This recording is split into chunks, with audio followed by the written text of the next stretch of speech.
ആചാരീശാ മശിഹാകൂദാശകളർപ്പീച്ചോ രാജാര്യന്മാർ കേകുക പുണ്യം നാഥാസ്തോത്രം.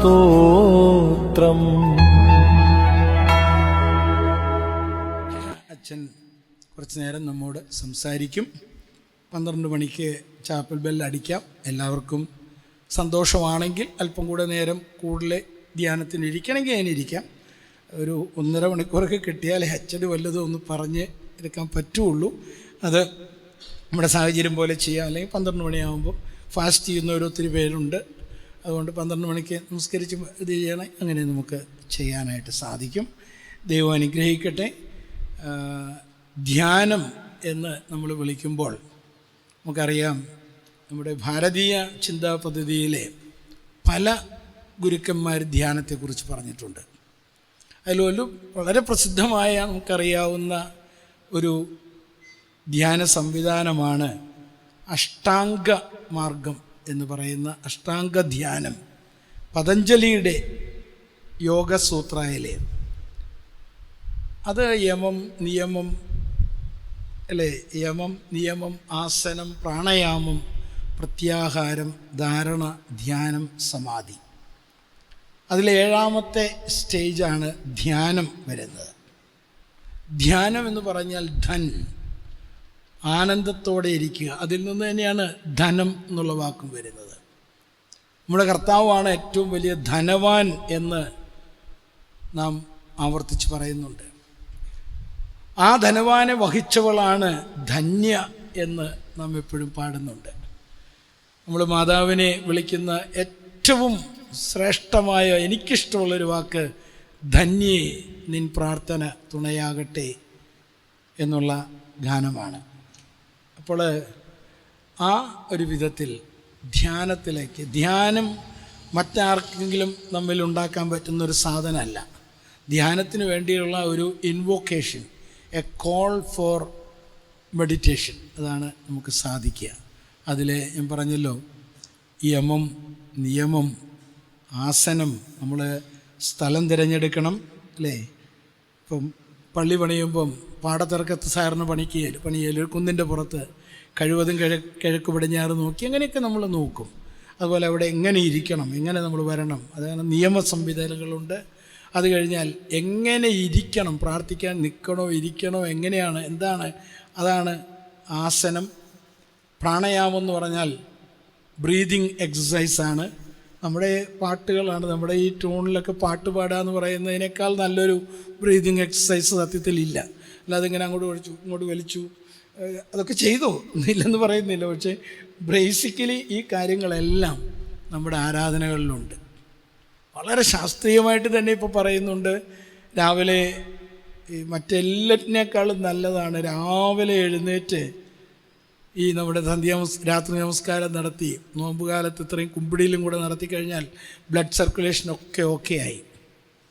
ഉച്ചവരെ ജോലി ചെയ്ത് കഴിഞ്ഞിട്ട് ഉച്ചയ്ക്കിപ്പോൾ നോമ്പ് കാലത്താണെങ്കിൽ 40 കുമ്പിടിയിൽ അല്ലെങ്കിലും 9 തവണ അല്ലേ, 2 തവണ കൗമ വിശ്വാസ പ്രമാണം 9 തവണ കുമ്പിട്ട് കഴിഞ്ഞാൽ ബ്ലഡ് സർക്കുലേഷനായി. ഇപ്പം ഈ ഇതിലൊക്കെ എന്താ ഈ വലിയ ഉച്ചവരെ ഇരുന്ന് പണിയുന്ന IT ഫീൽഡിലൊക്കെയുള്ള ജോലിക്കാരെ, നമ്മുടെ പിള്ളേരെ, നമ്മൾ പറയും അവർക്കൊന്നും വിശ്വാസമില്ല എന്നൊക്കെ വെച്ച്, പക്ഷെ പല IT ഓഫീസുകളിലും ജോലിക്കാരെ ഉച്ചയ്ക്ക് കുമ്പിട്ട് നമസ്കരിക്കുന്നുണ്ട്, ഒരു പ്രയർ മുറിയിൽ പോയിട്ട്. അതുപോലെ നമ്മുടെ ആളുകളുമുണ്ട്. റോയിച്ചിനൊരു കഥ എന്നാൾ പറഞ്ഞു, സെയിം കഥ എനിക്കും പറയാനുണ്ട്. ഉച്ചയ്ക്ക് വീട്ടിൽ വന്ന് പ്രാർത്ഥനാ മുറി തുറന്ന് തിരി കത്തിച്ച് പ്രാർത്ഥിച്ച് മുട്ടുകുത്തുന്ന, കാരണം ഉച്ചവരെ ഇരുന്നതിൻ്റെ ആ ബ്ലഡ് സർക്കുലേഷനൊക്കെ ക്ലിയറാകും. അതുതന്നെ രാത്രി നമസ്കാരത്തിലും, ശയന നമസ്കാരത്തിലും കിടക്കാൻ പോകുന്നതിന് മുമ്പ് നമ്മളൊരു 9 തവണ മുട്ടുകുത്തിയല്ലേ, എവിടെയും 2 കൗമയുണ്ട്, വിശ്വാസ പ്രമാണമുണ്ട്. ഇതൊക്കെ ചെയ്യുന്നവർക്ക് അതൊക്കെ വളരെ ശാസ്ത്രീയമായിട്ട് നമ്മുടെ പിതാക്കന്മാർ നൽകിയിരിക്കുന്ന ഒരു വഴിയാണ്. അങ്ങനെ ഈ യമനിയമ ആസന പ്രാണായാമ കഴിയുമ്പോൾ പ്രത്യാഹാര, അത് സ്ക്രിപ്ചറൽ നോളജാണ്. വായിച്ച് അല്ലേ? പഴയ നിയമം, ലേഖനങ്ങൾ, അത് കഴിഞ്ഞ് ഏവൻഗേലിയോൻ, ഇതെല്ലാം വായിച്ച് അതിൽ നിന്ന് പ്രസംഗം കൂടെ കഴിയുമ്പോൾ പ്രത്യാഹ ആഹാരത്തിന് പകരമുള്ളത് നമുക്ക് ലഭിക്കുകയാണ്. പ്രതിദിന ആഹാരം നമുക്ക് ലഭിക്കുകയാണ്. അത് കഴിയുമ്പോൾ നാം ഒരു ധാരണയിലെത്തുകയാണ്. കുർബാനയുടെ പശ്ചാത്തലത്തിൽ പറഞ്ഞാൽ ആ ധാരണയാണ് കാദീശാബോ കാദീശോ, കാദീഷ് ബ്രോ കാദീശോ, കാദീഷ് റൂഹോ ആയോ കാദീശോ. അത് കഴിഞ്ഞ് അതായത് തൃത്വവിശ്വാസം പറയുകയും വിശ്വാസ പ്രമാണം ചൊല്ലുകയും, ഇതാണ് ഞാൻ, ഇതാണ് എൻ്റെ വിശ്വാസം, ഇതാണ് എൻ്റെ ഐഡൻറ്റിറ്റി എന്ന് പ്രഖ്യാപിക്കുകയാണ്. അഫർമേഷൻ ഓഫ് ഫെയ്ത്ത്, ധാരണ, ഇതാണ് ഞാൻ, ഇതിനെയാണ് ഞാൻ ധരിച്ചിരിക്കുന്നത്. അത് കഴിയുമ്പോഴാണ് ദർഗായിലേക്ക് കയറുന്ന നമ്മുടെ ബോധങ്ങളും വിചാരങ്ങളും ഹൃദയങ്ങളും പിതാവാം ദൈവത്തിൻ്റെ വലതുഭാഗത്ത് മശിഹാ തമ്പുരാൻ എഴുന്നള്ളിയിരിക്കുന്ന മഹോന്നതങ്ങളിലായിരിക്കണം. ധ്യാനം അവിടെ ആരംഭിക്കുകയാണ്. ആ ധ്യാനത്തിന് അന്തമില്ല. ധ്യാനം പെർപ്പച്വലാണ്, ഇറ്റേണലാണ്. അതിൻ്റെ ഒരു മൂർത്തിമത് ഭാവത്തിലാണ് സമാധി എന്ന് പറയുന്ന ഞാനും കർത്താവും ഒന്നായിത്തീരുന്ന അനുഭവം. സായുജ്യത്തിലേക്ക്, അല്ലേ? ആദ്യം സാന്നിധ്യം, സാമീപ്യം, സാരൂപ്യം, സായുജ്യ അവസ്ഥയിലേക്ക് നാം വരികയാണ്. അതിൻ്റെ ഉള്ള ചില മെത്തഡോളജി, അല്ലെ, അതെങ്ങനെ നമുക്ക് സാധിക്കും, അതിൽ പ്രാർത്ഥനയ്ക്ക്, അതുപോലെ ഉപവാസത്തിന്, നോമ്പിന്, വേദവായനയ്ക്ക് ഒക്കെ എന്തൊക്കെ സ്ഥാനങ്ങളുണ്ട് എന്നൊക്കെയുള്ള ചില ടെക്നിക്സ് നമുക്ക് പറഞ്ഞു തരാനായിട്ട് സാധിക്കും എന്നുള്ളത് മാത്രമേ ഉള്ളൂ. ഞാൻ നിർത്തുന്നു. ബഹുമാനപ്പെട്ട മറ്റാരെങ്കിലും ഓൾറെഡി വെൽക്കം ചെയ്ത് കഴിഞ്ഞല്ലോ. റോയച്ചനെ വളരെ സ്നേഹത്തോടെ സന്തോഷത്തോടെ ഈ ധ്യാനത്തിലേക്ക് ക്ഷണിക്കുന്നു. ധ്യാനത്തിനിടയ്ക്ക് അച്ഛൻ തമാശ പറയുമെന്ന് എനിക്ക് തോന്നുന്നില്ല. സീരിയസ് ടോക്കാണ്. തമാശ പറയുമ്പോൾ നമുക്കൊന്ന് ചിരിക്കാം. അതല്ലാതെ നമ്മൾ ഉഴപ്പുന്ന രീതിയിൽ നമ്മൾ ചെയ്യത്തില്ല എന്നറിയാം, എന്നാലും ഒന്ന് പറയുന്നു എന്നുള്ളതേ ഉള്ളൂ. ഞാനും താഴോട്ടിരുന്ന് ഇതിലെ ശ്രദ്ധിക്കുന്നതായിരിക്കും. ദൈവം അനുഗ്രഹിക്കട്ടെ. പിതാവും പുത്രനും പരിശുദ്ധ റൂഹായുമാവുന്ന സത്യേക ദൈവത്തിൻ്റെ വലിയ തിരുനാമത്തിൽ തനിക്ക് സ്തുതി. നമ്മുടെ മേൽ തൻ്റെ അനുഗ്രഹങ്ങളും കരുണയും രണ്ട് ലോകങ്ങളിലും എന്നും എന്നാലും ചൊരിയപ്പെടുമാറാകട്ടെ. ആമേൻ. ഏറ്റവും പ്രിയങ്കരനായിരിക്കുന്ന ഏലിയാസ് തിരുമേനി, സ്നേഹം നിറഞ്ഞ കോർപ്പിസ്കോപ്പ പിതാക്കന്മാരെ, വന്യ സഹോദര വൈദിക ശ്രേഷ്ഠരെ, തിരുവനന്തപുരം ഭദ്രാസനത്തിൽ എനിക്ക് മറ്റൊരു മാമോദിസ തൊട്ടിയുണ്ട് എന്ന് പറയുന്നതിൽ എനിക്ക് അഭിമാനമേ ഉള്ളൂ. എന്നിൽ പൗലോസ്ലീഹ തീമോഥെയോസിനോട് പറഞ്ഞ പ്രകാരം ഫലമേൽപ്പിക്കപ്പെട്ടിരിക്കുന്ന ഉപനിധി പ്രസവിക്കപ്പെട്ടത് നാലാഞ്ചിറ പള്ളിയിലെ ബലിപീഠത്തിൽ നിന്നാണ്. അതുകൊണ്ട് ഈ ഭദ്രാസനത്തിൽ വന്ന് ഇപ്രകാരം ഒരു ശുശ്രൂഷ നിർവഹിക്കുവാനായിട്ടൊരു ഭാഗ്യം കിട്ടിയത് കുന്നംകുളം ഭദ്രാസനത്തിൽ 2 ദിവസം മുമ്പ് ഇതുപോലെ പോയപ്പോൾ അഭിമന്യ തിരുമനസ്സിൽ നിന്നും ലഭിച്ച ഒരു സ്നേഹ ക്ഷണത്തിൽ നിന്നാണ്. തിരുവനന്തപുരം പട്ടണത്തിലുള്ള വൈദികർക്ക് എന്നോടുള്ള സ്നേഹം എന്നേക്കാളിൽ എൻ്റെ പിതാവിനോടാണ് എന്നെനിക്ക് കൃത്യമായിട്ടറിയാം. മാത്രമല്ല, എൻ്റെ സഹപാഠികൾ ഈ കൂട്ടത്തിൽ ഉണ്ട്, ജൂനിയേഴ്സ് ഉണ്ട്, അത്യധികം സീനിയറായിട്ടുള്ള വൈദികരും പ്രശസ്തരായ പ്രഭാഷകരും ഒക്കെ ഇവിടെയുണ്ട്. അതുകൊണ്ട് തന്നെ ഈ ശുശ്രൂഷ നിർവഹിക്കുമ്പോൾ നിങ്ങളിൽ നിന്ന് ഞാനും അനേകം കാര്യങ്ങൾ പഠിക്കുവാനും ദൈവസന്നിധിയിൽ ആത്മാവിൽ മനസ്സിലാക്കുവാനുള്ള താല്പര്യത്തിലാണ് ഇരിക്കുന്നത്. അഭിമന്യ തിരുമേനി സൂചിപ്പിച്ചതുപോലെ വളരെയധികം പ്രതിസന്ധികൾ അല്ലെങ്കിൽ ഭാരങ്ങൾ ഒട്ടും പ്രതീക്ഷിക്കാത്ത സാഹചര്യങ്ങളിൽ നമുക്ക് അഭിമുഖീകരിക്കേണ്ടി വരുന്ന ഒരു കാലഘട്ടത്തിലാണ് നമ്മൾ ജീവിക്കുന്നത്. എന്ത് ചെയ്താലും കല്ലേറ് കിട്ടുന്ന ഒരു സാഹചര്യമാണ് ഇപ്പോൾ ഉള്ളത്. അതിനുവേണ്ടി പ്രത്യേകമായി വരം കിട്ടിയവരെ പോലെയുള്ളവർ അമ്പമില്ലുമായിട്ട് ഏത് കോണിൽ നിന്ന് നമ്മളെ ആക്രമിക്കേണ്ടു എന്നുള്ള ഒരു ഉദ്ദേശത്തോടു കൂടി നിൽക്കുന്നു. അതിനിടയിൽ നമ്മുടെ വിശുദ്ധി കാത്തു സൂക്ഷിച്ചുകൊണ്ട് മുന്നേറുവാൻ എത്രമാത്രം വെല്ലുവിളികൾ നമുക്ക് തരണം ചെയ്യേണ്ടതുണ്ട് എന്ന് വളരെ സ്വകാര്യമായി അല്പനിമിഷം നമുക്ക് ഒരുമിച്ചിരുന്ന് പങ്കുവയ്ക്കാം. തിരുമേനി സൂചിപ്പിക്കുകയുണ്ടായി, IT-യിൽ നിന്ന് വരുന്ന അല്ലെങ്കിൽ IT മേഖലയിൽ ജോലി ചെയ്യുന്ന കുഞ്ഞുങ്ങൾ 50 നോയമ്പിൽ ജോലി ബോധപൂർവം നിർത്തിവെച്ചിട്ട് അവരുടെ വീടുകളിലോ അവർക്ക് കിട്ടുന്ന പരിസരങ്ങളിലോ ഉച്ചനമസ്കാരം നടത്തി കുമ്പിട്ട് പ്രാർത്ഥിച്ച് ഓരോ ദിവസവും ആ നോമ്പിൻ്റെ നിഷ്ഠ അനുഷ്ഠിക്കുന്ന അനേക യുവാക്കളും യുവതികളും ഉണ്ട്. ഞാൻ നേരിട്ട് കണ്ടിട്ടുള്ള ചില അനുഭവങ്ങൾ എനിക്ക് അല്ലാതെയുമുണ്ട്.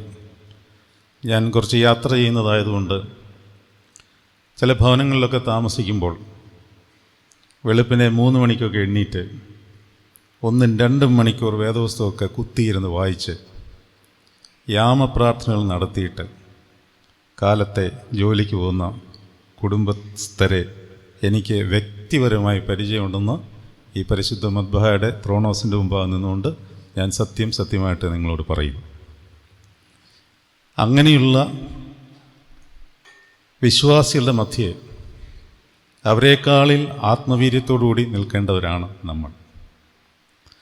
ഞാനെപ്പോഴും ചിന്തിക്കാറുണ്ട്, ഞാൻ ഈ പറയുന്ന കാര്യങ്ങൾ നിങ്ങൾ മറ്റൊരു തലത്തിൽ എടുക്കരുത് എന്ന് പറഞ്ഞാൽ, നിങ്ങളെക്കാളിലെല്ലാവരും ഞാനെപ്പോഴും പ്രാർത്ഥിക്കുന്ന ഒരു കാര്യമാണ്, കർത്താവേ, നീ തിരഞ്ഞെടുത്ത ആദം മുതൽ ഇന്നുവരെയുള്ള പുരോഹിതന്മാരിൽ ഏറ്റവും നികൃഷ്ടനായ ഒരുവനായും ഞാൻ ആ ബോധ്യത്തോടു കൂടിയാണ് പറയുന്നത്. ഒരു ഐമേനേക്കാളിൽ അല്ലെങ്കിൽ ഒരു അൽമായനേക്കാളിൽ വിശുദ്ധി ഷമ്മാശനുണ്ടാവണം. ഷമ്മാശനേക്കാളിൽ വിശുദ്ധി എന്ന് പറഞ്ഞാൽ ആത്മീക വ്യാപാര ശക്തി ഒരു പുരോഹിതനിലുണ്ടാകണം. പുരോഹിതനേക്കാൾ ഒരു റമ്പാനിനേക്കാൾ മെത്രാപ്പോലിത്തായാലും മെത്രാപ്പോലിത്തയേക്കാൾ ബാവായിക്കും ഉണ്ടാവണം.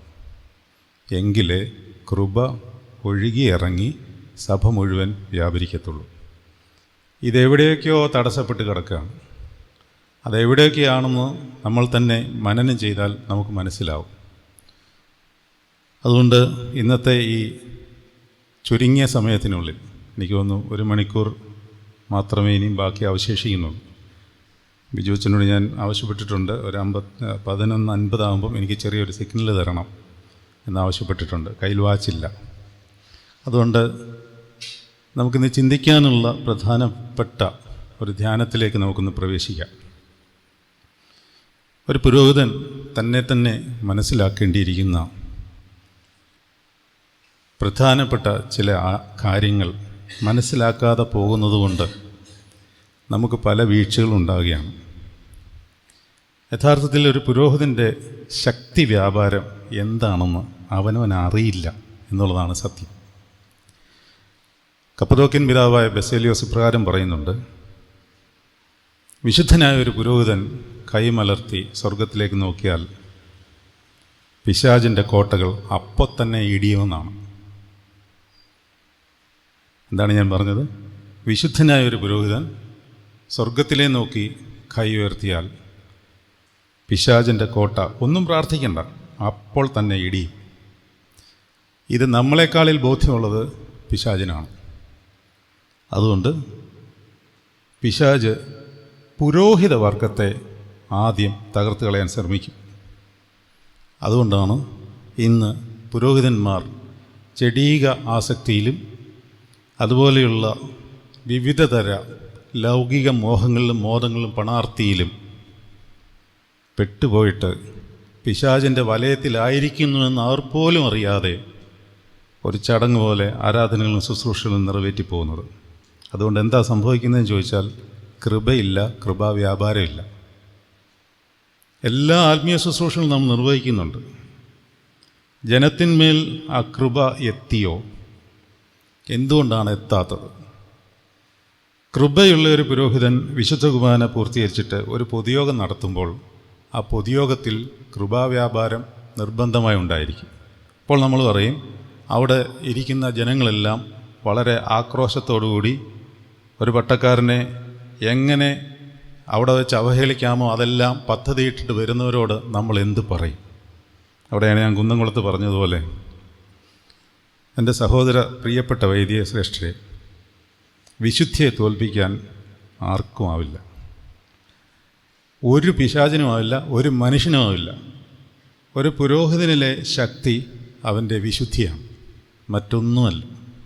നിങ്ങളുടെ അറിവോ, നിങ്ങൾ എത്ര തവണ, ഇപ്പം എന്നെ സംബന്ധിച്ച് എത്ര തവണ ധ്യാനം നടത്തിയോ, എത്ര തവണ നമ്മൾ പ്രാഗൽഭ്യം കാണിച്ചോ, മ്യൂസിക് ഷോ നടത്തിയോ, ഇതൊന്നും ഒരു വിശ്വാസിക്ക് നമ്മളിൽ ആത്മീയ ഭയം ഉണ്ടാക്കത്തില്ല. പക്ഷേ ആത്മീയ ഭയം ഏത് കൊടി കെട്ടിയവനും നമ്മളുടെ നേരെ നിൽക്കുമ്പോൾ യോശുവയോട് യഹോവ പറഞ്ഞ പോലെ ഒരു മനുഷ്യനും നിൻ്റെ നേരെ നിൽക്കുകയില്ല. പക്ഷേ ആ ആത്മീയ ഊർജം നമ്മൾ പ്രാപിക്കണം.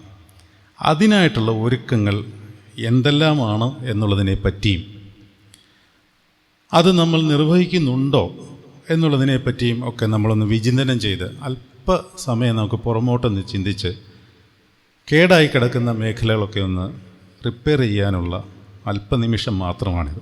സത്യം പറഞ്ഞാൽ ഓർത്തഡോക്സ് സഭയിൽ ഈ വൈദികരുടെ ധ്യാനം നടത്തുമ്പോൾ ഒരു 3 ദിവസമെങ്കിലും വേണം എന്നുള്ള അഭിപ്രായക്കാരനാണ് ഞാൻ. അത് പല ഭദ്രാസനങ്ങളിലും അങ്ങനെയൊക്കെ നടത്തുന്നുണ്ട്, 1-2 ദിവസമൊക്കെ നടത്തുന്നുണ്ട്. ഞാനതിൽ പോയിട്ടുമുണ്ട്. പക്ഷേ എനിക്കത് പറയാമെന്നറിയത്തില്ല. നമ്മളിപ്പോൾ സ്വകാര്യമായ പല കാര്യങ്ങളും ചർച്ച ചെയ്യും.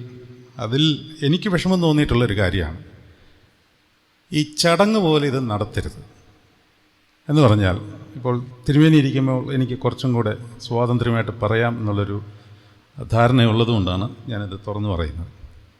നമ്മൾ സാധാരണ 2-3 ദിവസം നടത്തുന്ന പൗരോഹിത്യ ക്യാമ്പിലൊക്കെ ചെല്ലുമ്പോൾ ശ്രദ്ധിച്ചിട്ടുള്ള കാര്യമാണ്. ഞാൻ ചെല്ലുമ്പോൾ ഞാനും എല്ലാവരെ പോലെ ആയി പോവുകയാണ്.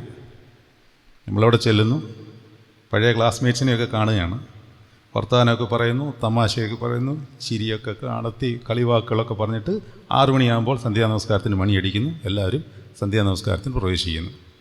വളരെ മനോഹരമായ ശീമാനമസ്കാരം വൈദികരെല്ലാം കൂടെ നിന്ന് പാടുന്നു. അത് കഴിഞ്ഞ് ഒരു ക്ലാസ് വയ്ക്കുന്നു. അത് കഴിഞ്ഞ് ഭക്ഷണം കഴിക്കാൻ പോകുന്നു. ഭയങ്കര ബഹളം, വർത്തമാനമൊക്കെ പറഞ്ഞ് തമാശയൊക്കെ പറഞ്ഞ് ഭക്ഷണമൊക്കെ കഴിച്ചിട്ട് പിന്നെയും വരുന്നു. പിന്നെ വന്നിട്ട് അടുത്ത ക്ലാസ് നടത്തുന്നു, സൂത്താറ നടത്തുന്നു, ഒരു MGOCS ക്യാമ്പ് നടത്തുന്ന പോലെ.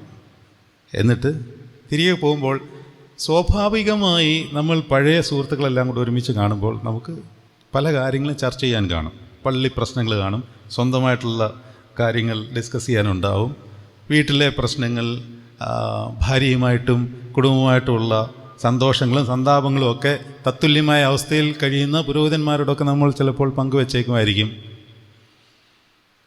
അങ്ങനെ 1-ാം ദിവസവും സമാപിക്കുന്നു, 2-ാം ദിവസവും സമാപിക്കുന്നു, 3-ാം ദിവസവും സമാപിക്കുന്നു. വിശുദ്ധ കുർബാന എല്ലാവരും അനുഭവിക്കുന്നു, പോകുന്നു. പോയി വീട്ടിൽ ചെല്ലുമ്പോൾ പഴയ പുരോഹിതൻ തന്നെ, ഒരു മാറ്റവും ഇല്ല. എന്നാൽ ഞാൻ 2 പ്രാവശ്യം വേറൊരു സഭയുടെ, ഞാനങ്ങ് തുറന്നു പറയാം, പൗരോഹിത്യ ക്യാമ്പിന് പോയി.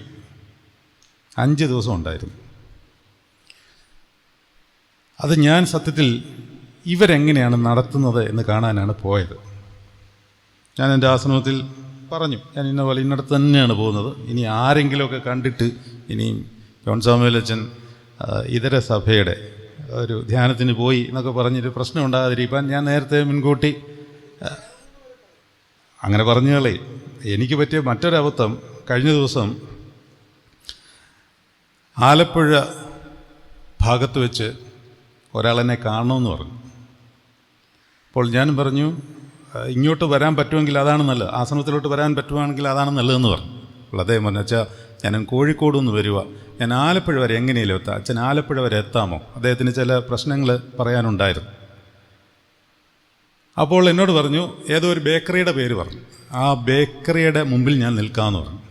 ഞാൻ എൻ്റെ വാഹനം എടുത്തിട്ട് ഓടിച്ച് ഈ ബേക്കറിയുടെ മുമ്പിലെത്തിയപ്പോൾ ഇത് ആലപ്പുഴയിലെ വളരെ പ്രശസ്തമായ ഒരു കൃപ വാഹകത്തിൻ്റെ തൊട്ട് അരികിലുള്ള ബേക്കറിയാണ്. അതായത് തുറന്നു പറയാം, കൃപാസനത്തിൻ്റെ തൊട്ട് വശത്തുള്ള ബേക്കറിയാണ്. ഞാൻ കറുത്തൂപ്പായത്തിലാണ്. ഞാൻ പൊതുവെ കറുത്തൂപ്പായിട്ടുകൊണ്ടാണ് സഞ്ചരിക്കാറുള്ളത്. കാറിലായതുകൊണ്ട് അതത്ര ബുദ്ധിമുട്ടില്ല. സൂക്ഷ്മം പോലെ ഞാൻ റോഡ് ക്രോസ് ചെയ്യുമ്പോൾ നേരെ ആ ഇൻസ്റ്റിറ്റ്യൂഷനിലേക്കാണ് പ്രവേശിക്കുന്നതായിട്ട് തോന്നുകയുള്ളൂ. ആളുകൾ നിരവധി വന്ന് അങ്ങോട്ടും ഇങ്ങോട്ടും പോവുകയാണ്. ഞാൻ ഭയചകിതനായിപ്പോയി. കാരണം CCTVയോ ആരെങ്കിലും ഒരു ഫോട്ടോ എടുത്തിട്ടാൽ ഞാൻ അവിടെ ചേർന്നെന്ന് മാത്രമേ പറയത്തുള്ളൂ, വേറൊന്നും പറയില്ല. ഞാൻ എൻ്റെ കർത്താവേന്ന് വിളിച്ചുകൊണ്ട് ഞാൻ എന്തായാലും അദ്ദേഹത്തെ പോയി കണ്ടു, കാര്യങ്ങൾ പറഞ്ഞ് തിരിച്ചു പോന്നു. ഇതാണ് അവസ്ഥ. ഞാൻ പറയുകയാണ്. അപ്പോൾ ഞാൻ പറഞ്ഞുകൊണ്ട് വന്നത്, ഈ ഒരു സാഹചര്യത്തിലൂടെ കടന്നു പോകുമ്പോൾ വളരെയധികം നമ്മൾ സൂക്ഷിക്കേണ്ടതും നമ്മുടെ വിശുദ്ധി കാത്തു സൂക്ഷിക്കേണ്ടതും ഇരിക്കുന്നു. ഇനിയും ഇങ്ങനൊരു പ്രതിസന്ധിയോ ഭാരമോ വന്നാലും എൻ്റെ ഉള്ളിൽ ഞാൻ കാത്തു സൂക്ഷിച്ചിരിക്കുന്ന എന്താ വെച്ചാൽ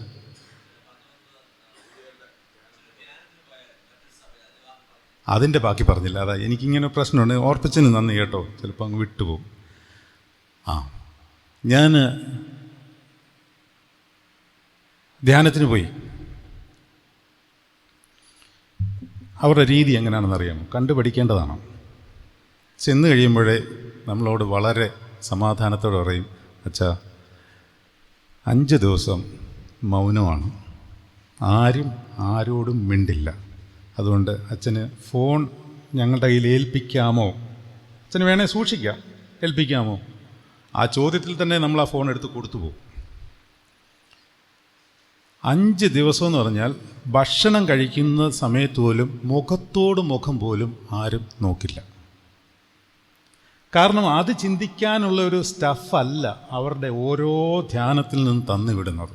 ഞാൻ കൂടുതൽ ദീർഘിപ്പിക്കുന്നൊന്നുമില്ല. അത് പറഞ്ഞ് ഞാൻ പറഞ്ഞത്, ഈ വൈദികരുടെ ധ്യാനമൊക്കെ നടത്തുമ്പോൾ 2-3 ദിവസവും ഒക്കെ നടത്തുകയാണെങ്കിൽ ഇങ്ങനെയൊരു ക്രമീകരണത്തിൽ അവിടെ ക്ലാസ്സുകൾ മാത്രമല്ല, ആരാധന, പഠനം, കൗൺസിലിംഗ്, അതുപോലെ തന്നെ കുമ്പസാരം, എല്ലാ വൈദികരും കുമ്പസാരിക്കും. ഒരു മനുഷ്യൻ പോലും, ഒരു വൈദികൻ പോലും കുമ്പസാരിക്കാതെ പോവില്ല. മാത്രമല്ല കൗൺസിലിംഗ്, അച്ഛന്മാരുടെ പ്രശ്നങ്ങൾ എന്താണെന്നുള്ളത് നമുക്ക് കൊച്ചമ്മമാരോട് പോലും പറയാൻ പറ്റാത്ത സാഹചര്യമുണ്ട്. നിങ്ങൾക്കറിയാം, എന്നേക്കാളിൽ കൂടുതൽ എനിക്കറിയാൻ വയ്യാത്ത ഭാരങ്ങളും നൊമ്പരങ്ങളും പേര് നടക്കുന്ന വൈദികരാണ് ഇവിടെയുള്ളവരെല്ലാം. പിന്നെ ഞങ്ങളെ സംബന്ധിച്ചിടത്തോളം ഞങ്ങൾക്ക് ഇതൊന്ന് പങ്കുവയ്ക്കാൻ ആരുമില്ലെങ്കിൽ ഞങ്ങൾ മുറിക്കകത്ത് കയറി ഭിത്തിയിലിടിച്ചങ്ങ് തീർക്കും. അല്ലെങ്കിൽ അവിടെ നിന്ന് വാവിട്ട് 2 നിലവിളി വിളിച്ചാൽ ഞങ്ങളുടെ കാര്യം കഴിഞ്ഞു. പക്ഷേ കുടുംബത്തിലുള്ളവർക്ക് അതല്ല, ഇത് കൊണ്ട് നടക്കണം കുറച്ച് നാളും. പറഞ്ഞുകൊണ്ട് വന്നതിൻ്റെ സാരം, ഇതിനെല്ലാം തരണം ചെയ്യുവാൻ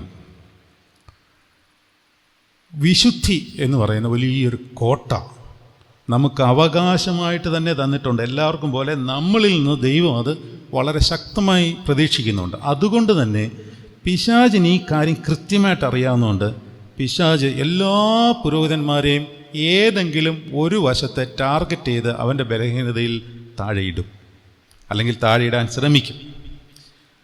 അതിനെ മുന്നമേ കണ്ട് തരണം ചെയ്യുവാനുള്ള ആത്മീയ ശക്തി നമ്മൾ നടത്തുന്ന ആരാധനയിലും യാമപ്രാർത്ഥനയിലും വിശുദ്ധ കുർബാനയിലും അടങ്ങിയിട്ടുണ്ട്. നമ്മളുടെ അകത്തുള്ള ഒരു മനുഷ്യൻ സാധാരണ വിശ്വാസിയേക്കാളിൽ ശക്തി പ്രാപിക്കണം. അതിനായിട്ട് നമ്മൾ നിറഞ്ഞ നിറവിനോടുകൂടി പ്രാർത്ഥിക്കണം. ഞാൻ ഇന്ന് രാവിലത്തെ പ്രമ്യൂൺ സദ്രായിലെ 2-3 ഭാഗങ്ങളൊന്ന് ശ്രദ്ധിക്കുകയായിരുന്നു.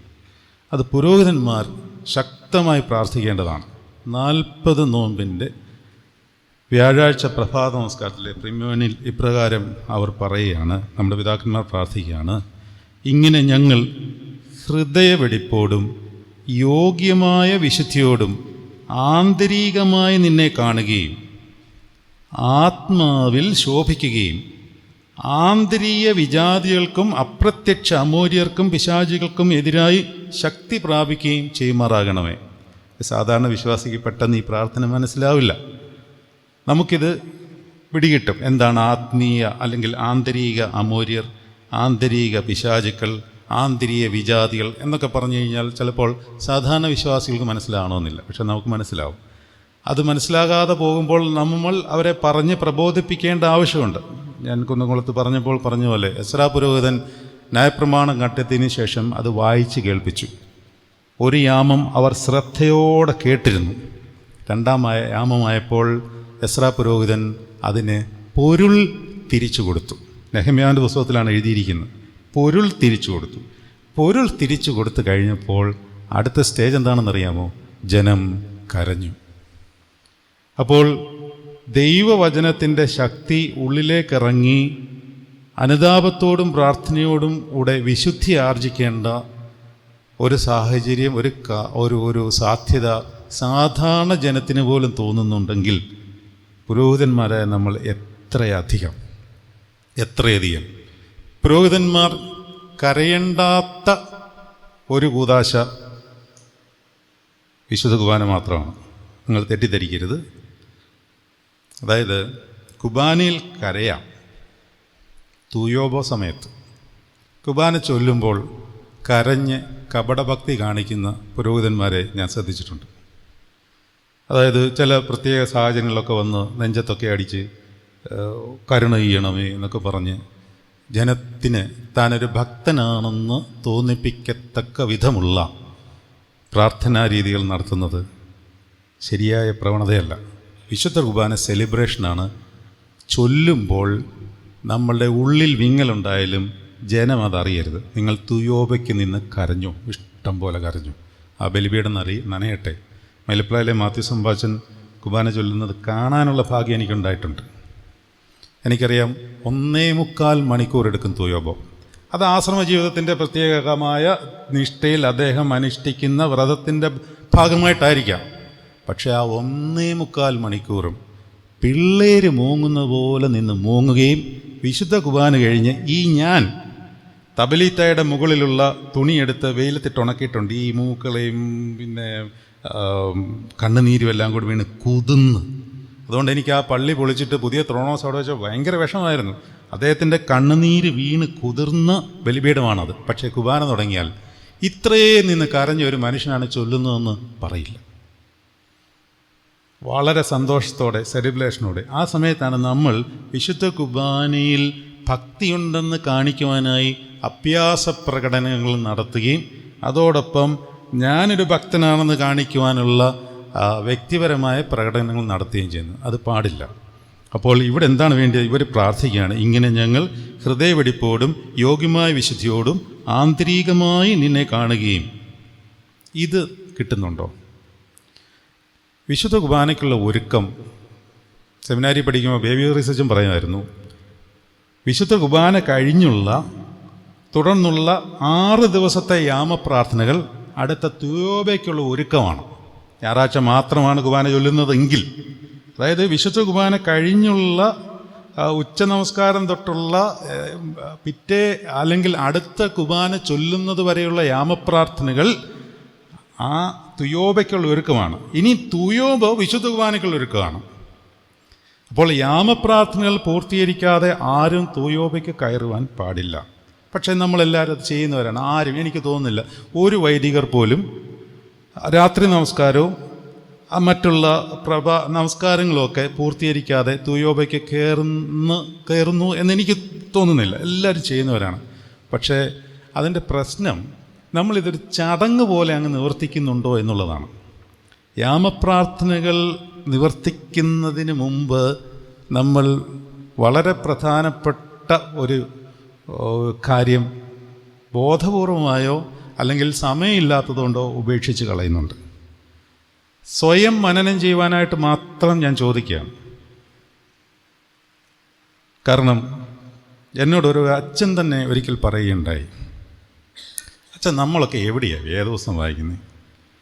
ഞാനാണെങ്കിൽ എന്ന് പറഞ്ഞാൽ അച്ഛൻ പറയുക, ഞാൻ ഈ ഏവെങ്കിലും പുസ്തകം തുറക്കുമ്പോഴാണ് ആകെപ്പാടെ ഇത് വായിക്കുന്നത്. പറയാൻ കൊള്ളാത്ത കാര്യമാണ്. എന്നോട് അദ്ദേഹം വളരെ പേഴ്സണലായിട്ട് പറഞ്ഞതാണ്. പക്ഷേ വിശ്വാസികൾ അത് കേൾക്കുകയാണ്. അന്നേരം കുറച്ച് വിശ്വാസികളുണ്ടായിരുന്നു.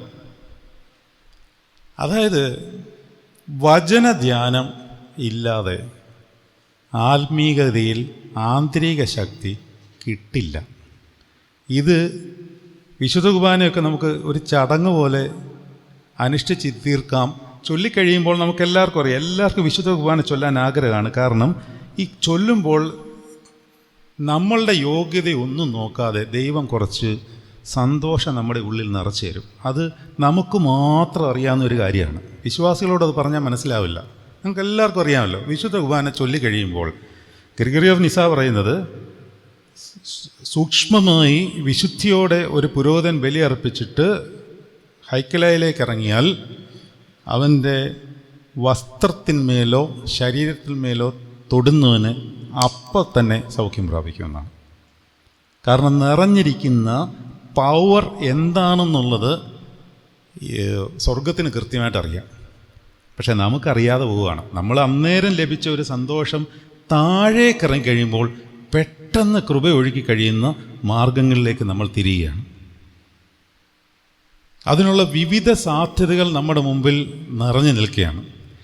അതുകൊണ്ട് ഈ ആന്തരികമായ വിശുദ്ധി പ്രാപിക്കുകയും ആന്തരികമായി നിന്നെ കാണുകയും ഒരു തുയോബോ നടത്തുമ്പോൾ ആ പ്രാർത്ഥന നമ്മൾ ചൊല്ലിത്തീർക്കുകയാണോ ചെയ്യുന്നത്, അതോ കർത്താവ് സത്യമായിട്ട് നിങ്ങളുടെ മുമ്പിൽ വന്ന് അവിടെ നിൽക്കുന്നുണ്ടോ?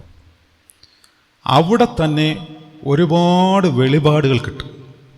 വെളിച്ചങ്ങൾ കർത്താവ് നേരിട്ട് പറഞ്ഞു തരും. ഇത് പൗലോസ്ലീഹായോടോ പത്രോസ്ലീഹായോടോ അല്ലെങ്കിൽ ദൈവമാതാവിനോടോ അല്ലെങ്കിൽ നമ്മൾ ഈ വിശുദ്ധർ എന്ന് പ്രത്യേക കാറ്റഗറിയിൽ വെച്ചിട്ടുള്ളവരോടോ മാത്രം അവർക്ക് അനുഭവവേദ്യമാകുന്ന മാത്രം കാര്യമല്ല കർത്താവിൻ്റെ ശബ്ദം നമുക്കും കേൾക്കാം. പക്ഷെ കേൾക്കുന്നത് ആന്തരിക ചെവികൾ കൊണ്ടാണെന്ന് മാത്രം. പക്ഷേ ആന്തരിക ചെവിയും നമ്മുടെ ഈ പുറത്തെ ബാഹ്യമായ ചെവിയും തമ്മിൽ കണക്റ്റഡാണ്. അപ്പോൾ ഈ ബാഹ്യമായ ചെവിയിൽ നമ്മൾ കയറ്റിവിടുന്ന കാര്യങ്ങൾ ആന്തരികമായ നമ്മുടെ ചെവിയെ അടച്ചു കളയും. നമ്മൾ വിചാരിക്കും വളരെ നിസ്സാരപ്പെട്ടത് എന്ന് കരുതുന്ന പല കാര്യങ്ങളും നമുക്ക് കേൾക്കാൻ രസമുള്ളതാണ്, ഇമ്പമുള്ളതാണ്. മറ്റുള്ളവരെ പറ്റി കുറ്റം പറയുന്നത് കേൾക്കുവാൻ നമുക്ക് വളരെ ഇഷ്ടമാണ്. നമ്മൾ വല്ലതും പറഞ്ഞു, ഞാനൊന്നും പറഞ്ഞില്ല, ഞാൻ അവിടെ മിണ്ടാതെ നിന്നതേ ഉള്ളൂ എന്നിങ്ങനെ പറയും. പക്ഷേ ഇത് മുഴുവൻ ഈ കാതിൽ കൂടി കേൾക്കുകയാണ്. ഈ കാത് അശുദ്ധമാവും, നമ്മൾ പോലും അറിയുന്നുണ്ടാവില്ല. അങ്ങനെ അശുദ്ധമാകുമ്പോൾ കാതിൻ്റെ പ്രകാശം, ശരീരത്തിൻ്റെ ശോഭ നശിക്കും. ഉൾക്കാതുകൾ ദൈവശബ്ദം കേൾക്കുവാൻ പ്രയാസമുള്ളതായി മാറും. തുയോബ നടത്തുന്ന സമയത്ത് ദൈവത്തിൻ്റെ സാന്നിധ്യം എന്ന് പറഞ്ഞാൽ ക്രിസ്തുവിൻ്റെ സൂക്ഷ്മമായ സാന്നിധ്യം, പരിശുദ്ധാത്മാവിൻ്റെ വ്യാപാരം, പിതാവാം ദൈവത്തിൻ്റെ ഒരു വ്യാപാരം, ഇത് ശക്തമായി അനുഭവപ്പെട്ടിരിക്കണം. പിന്നെ അവിടെ പറഞ്ഞപ്പോഴും ഞാനൊരു കാര്യം പറഞ്ഞു. അതായത് അതും ഗ്രിഗറി ഓഫ് നിസ പറഞ്ഞ കാര്യമാണ്. പ്രകാരം അദ്ദേഹം പറയുന്നു, ഒരു പുരോഹിതൻ തുയോബം നടത്തുമ്പോൾ നിങ്ങൾ ശ്രദ്ധിച്ചുകൊള്ളണം, എന്തുമാത്രം ശക്തി വ്യാപാരം ഇറങ്ങുന്ന സമയമാണ് അതെന്ന്. അതായത് ഒരു പുരോഹിതൻ തുയോബം നടത്തുമ്പോൾ പരിശുദ്ധ ദൈവമാതാവ് പോലും പുരോഹിതൻ്റെ വശത്ത് ഭയഭക്തിയോടെയാണ് നിൽക്കുന്നത് എന്ന്. എന്നിട്ട് അദ്ദേഹം പറയുവാണ്, ദൈവമാതാവ് എല്ലാ പുരോഹിതന്മാരെയും മക്കളായിട്ടാണ് കാണുന്നത്. മക്കൾ, സ്വന്തം മക്കൾ. പുരോഹിതന്മാരോട് ദൈവമാതാവിന് വലിയ സ്നേഹമാണ്. അതുകൊണ്ട് ഏത് പ്രതിസന്ധിയിലും ദൈവമാതാവിൻ്റെ മധ്യസ്ഥത കൂട്ടായിരിക്കണം. മാത്രമല്ല എല്ലാ പുരോഹിതനും, അതെൻ്റെ വ്യക്തിപരമായ അഭിപ്രായമാണ്, എല്ലാ പുരോഹിതന്മാർക്കും അവരുടെ ഒരു ഇഷ്ട സഹതായോ പരിശുദ്ധനോ വേറെയും ഉണ്ടാകുന്നത് നല്ലതാണ്. അതിനർത്ഥം മറ്റ് വിശുദ്ധന്മാരും സഹതന്മാരും ഒന്നും അവരെക്കാൾ താഴ്ന്നവരോ ഉയർന്നവരോ ഒന്നും എന്നാണെന്നല്ല. നമ്മുടെ ഒരു ക്ലോസ് സർക്കിൾ, അത് കർത്താവിന് പോലും ഉണ്ടായിരുന്നു. 12 ശിഷ്യന്മാരിൽ കർത്താവിന് 3 പേരെ സെപ്പറേറ്റ് ഉണ്ടായിരുന്നു. അതിൽ ഒരുത്തനെ കൂടുതൽ ഇഷ്ടമായിരുന്നു. അതൊരു ഡിഫറൻസിയേഷനല്ല, അതൊരു സ്നേഹവ്യാപാരത്തിൻ്റെ, ദൈവിക വ്യാപാരത്തിൻ്റെ ഒരു പ്രത്യേക തലമാണ്. അതുകൊണ്ട് തന്നെ ദൈവമാതാവിൻ്റെ മധ്യസ്ഥത നിർബന്ധമായിട്ടും പുരോഹിതൻ എല്ലാ ദിവസവും മാതാവുമായിട്ട് ബന്ധപ്പെട്ടിരിക്കണം. അതുപോലെ തന്നെ ഇഷ്ടമുള്ള ഒരു മധ്യസ്ഥനെ, അത് ആരെങ്കിലും ആയിക്കോട്ടെ, അത് അവരവരുടെ താല്പര്യമനുസരിച്ച് വ്യക്തിപരമായ ഇഷ്ടമനുസരിച്ച് ഒരു പരിശുദ്ധൻ ഉണ്ടാവുകയും ആ പരിശുദ്ധൻ്റെ സാന്നിധ്യം ചുമ്മാ ഉണ്ടായാൽ പോരാ. നമ്മൾ ഈ പരിശുദ്ധന്മാരുടെ സാന്നിധ്യം എന്ന് പറയുന്നത് നമ്മളുടെ ആഗ്രഹങ്ങൾ സാധിച്ചപ്പെടുത്താനുള്ള ഉപായമായിട്ടല്ല, അതിനുള്ളൊരു ഉപാധിയേ അല്ലത്. പരിശുദ്ധൻ്റെ മധ്യസ്ഥത എന്ന് പറയുമ്പോൾ നമ്മളെ രോഗം മാറണം, ക്ഷീണം മാറണം, വേദന മാറണം, അത് മാറണം, ഇത് മാറണം എന്ന് പറയുന്ന ഒരു തലത്തിലല്ല, മറിച്ച് ആ പരിശുദ്ധൻ്റെ സാന്നിധ്യം, ആ പരിശുദ്ധൻ സന്തോഷിക്കുക. നമ്മൾ എപ്പോൾ മുട്ടുകുട്ടിയാലും ആ പരിശുദ്ധൻ നമ്മുടെ കൂടെ വന്നു നിന്ന് നമ്മുടെ അടുത്ത് നിന്ന് നമ്മളെ തലോടുകയും താലോലിക്കുകയും അതുപോലെ തന്നെ നമ്മളെ സ്നേഹവായ്പോടെ ആലിംഗനം ചെയ്യുകയും മാതാവിനെ പോലെ തന്നെ ഒരുമിച്ചിരുന്ന് പ്രാർത്ഥിക്കുവാനുള്ള ഒരു ശക്തി നമുക്ക് തരികയും ആ സമയത്ത് വചനങ്ങളിൽ നിന്നും അതുപോലെ പ്രാർത്ഥനകളിൽ നിന്നുള്ള പുതിയ പുതിയ ഇൻസൈറ്റ് അടങ്ങി അതിനകത്ത് മറഞ്ഞിരിക്കുന്ന വെളിച്ചങ്ങൾ വെളിപാടുകളായിട്ട് നമുക്ക് തരികയും ചെയ്യുമ്പോൾ ഗലാത്യ ലേഖനത്തിൽ പൗലോസ് പറഞ്ഞിരിക്കുന്നത് പോലെ ഞാൻ മനുഷ്യരിൽ നിന്നല്ല മനുഷ്യരാലുമല്ല പ്രാപിച്ചത്, ക്രിസ്തുവിൻ്റെ വെളിപാടിനാൽ അത്രേ. എന്നിട്ട് വേണം ആരാധനയിൽ പ്രസംഗിക്കുവാൻ. ആ വെളിപാടാണ് പ്രസംഗിക്കേണ്ടത്, നമുക്ക് കിട്ടിയ ഇൻസൈറ്റ്. അങ്ങനെ ആകുമ്പോൾ ഓരോ ആരാധനയും നമുക്കും പുതിയതാണ്, കേട്ടിരിക്കുന്ന ജനത്തിനും അത് പുതിയതാണ്. അപ്പോൾ പരിശുദ്ധാത്മാവ് ആ വചനത്തെ കൃത്യമായിട്ട് കൊള്ളിച്ചുകൊള്ളും. അതുകൊണ്ട് ഈ പ്രാർത്ഥന ഒന്ന് വായിച്ചിട്ട് ഞാനൊരു ചെറിയ കാര്യം കൂടെ നിങ്ങളുടെ ശ്രദ്ധയിലേക്ക് വചനത്തിൽ നിന്ന് പറയുവാൻ ആഗ്രഹിക്കുന്നുണ്ട്. അവിടെ ഇപ്രകാരം അവർ പ്രാർത്ഥിക്കുകയാണ്: നിൻ്റെ അറിവ് മൂലം ഞങ്ങൾക്ക് ഭക്തിവൈരാഗ്യം ഉണ്ടാകുകയും വഞ്ചകരായ പട്ടക്കാർക്കും ലജ്ജാർഹമായ പ്രവാചകന്മാർക്കും ദുരാത്മാർക്കും എതിരായി ഞങ്ങൾ ബലം നേടുകയും ചെയ്യുമാറാണമേ. ആന്തരിക ബലത്തിൻ്റെ കാര്യം അവർ പറയുകയാണ്. എന്നിട്ട് ഒരു വാക്യം കൂടെ അവർ പ്രാർത്ഥിക്കുന്നുണ്ട്. ഇപ്രകാരമാണ്: കർത്താവെ, ദൈവിക കൂദാശകളുടെ ശക്തിയും കൂദാശയുടെ അനുഭവത്തിൽ അടങ്ങിയിരിക്കുന്ന അറിവും. കണ്ടോ, ദൈവിക കൂദാശയുടെ ശക്തി, അതിനകത്ത് ശക്തി, ഭയങ്കര ശക്തിയാണിത്. ഞാനൊരു കാര്യം നിങ്ങളോട് പറയാം. ഞാൻ എല്ലായിടത്തും പറയുന്ന വീണ്ടും വീണ്ടും പറയുന്നതിൽ എനിക്ക് തന്നെ ഒരു പ്രയാസമുണ്ടെങ്കിലും പുതിയ ഒരു പുരോഹിത ഗണമാണ് എൻ്റെ മുമ്പിൽ ഇരിക്കുന്നത് കൊണ്ട് ഞാൻ വീണ്ടും പറയാം. നമുക്ക് പട്ടം കിട്ടിയപ്പോൾ എന്താണ് കിട്ടിയത്? പട്ടം കിട്ടിയപ്പോൾ അഭിഷേകത്തിൽ കൂടി നമുക്ക് അധികാരം കിട്ടിയിട്ടുണ്ട്. നമ്മൾ ദിവസം കൊടുക്കുമ്പോൾ പ്രാർത്ഥിക്കുന്ന പ്രാർത്ഥന എന്താണ്? പരിശുദ്ധ സ്ത്രീയന്മാർ മുഖാന്തരം നമ്മളുമേൽ ഭരമേൽപ്പെട്ടിരിക്കുന്ന ദൈവികമായ അധികാരം. ഈ അധികാരം ഇത് എങ്ങനെയാണ് കിട്ടുന്നത്? നമ്മൾ എന്തെങ്കിലും ചെയ്തിട്ടാണോ കിട്ടുന്നത്? ഒന്നും ചെയ്തിട്ടല്ല, ഇത് ഫ്രീ ആയിട്ട് കിട്ടുന്ന സംഗതിയാണ്. രക്ഷ സൗജന്യമെന്ന് പറയുന്ന പോലെ ദൈവികമായ അധികാരം സൗജന്യമാണ്, എന്നാൽ ശക്തി സൗജന്യമല്ല. ലൂക്കോസ് 9:1 അവൻ ശിഷ്യന്മാരെ തൻ്റെ അടുക്കിലേക്ക് വിളിച്ചിട്ട് അശുദ്ധാത്മാക്കളെയും വ്യാധികളെയും പുറത്താക്കുവാനും സൗഖ്യമാക്കുവാനുള്ള അധികാരവും ശക്തിയും കൊടുത്തു. നമുക്കെല്ലാം അധികാരമുണ്ട്, ശക്തിയില്ല. അതുകൊണ്ട് കുർബാനയിൽ ചൊല്ലുവാനുള്ള അധികാരമുണ്ട്, പാപമോചനത്തിനുള്ള അധികാരമുണ്ട്, വിശുദ്ധ റൂഹായെ ഇൻവോക്ക് ചെയ്യാനുള്ള ക്രോയിത്തോത് റൂഹോ, വിശുദ്ധ റൂഹായെ വിളിച്ച് ഇറക്കുവാനുള്ള അധികാരം നമുക്ക് തന്നിരിക്കുക. മാതാവിന് പോലും കൊടുത്തിട്ടില്ല. എന്തുകൊണ്ടാണ് മാതാവ് വശങ്ങളിൽ നിന്ന് ഭയഭക്തിയോടുകൂടി നിൽക്കുന്നതെന്നുള്ളതിൻ്റെ വേദപുസ്തക അടിസ്ഥാനം 12 അപ്പോസ്തലന്മാരെ സെഹിയോൻ മാളിയിൽ വെച്ച് വിശുദ്ധ കുർബാന സ്ഥാപിക്കുമ്പോൾ മാതാവില്ല ഇവിടെ.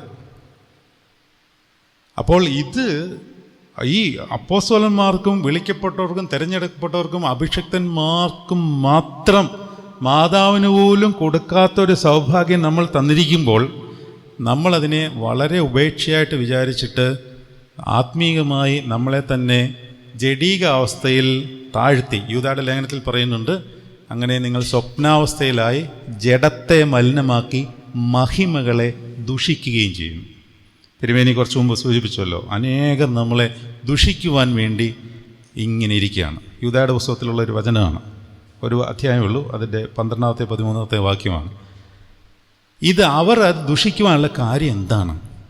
നമ്മൾ സ്വപ്നാവസ്ഥയിലായി ജഡത്തെ മലിനമാക്കുന്നു, എന്നിട്ട് മഹിമകൾ എന്ന് പറഞ്ഞാൽ പൗരോഹിത്യം എന്ന മഹിമയെ ദുഷിക്കുവാൻ നമ്മൾ തന്നെ വസ്ത്രം വിട്ടുകൊടുക്കുന്നു. നമുക്ക് സക്രിയയുടെ പുസ്തകം എടുക്കാം. സക്രിയയുടെ പുസ്തകം 3-ാം അധ്യായത്തിൽ, സക്രിയയുടെ പുസ്തകം 3-ാം അധ്യായത്തിൽ 1 മുതൽ താഴോട്ട് വായിക്കുമ്പോൾ നമ്മളെ ഭയപ്പെടുത്തേണ്ട ഒരു സംഭവം അവിടെ ഉണ്ട്.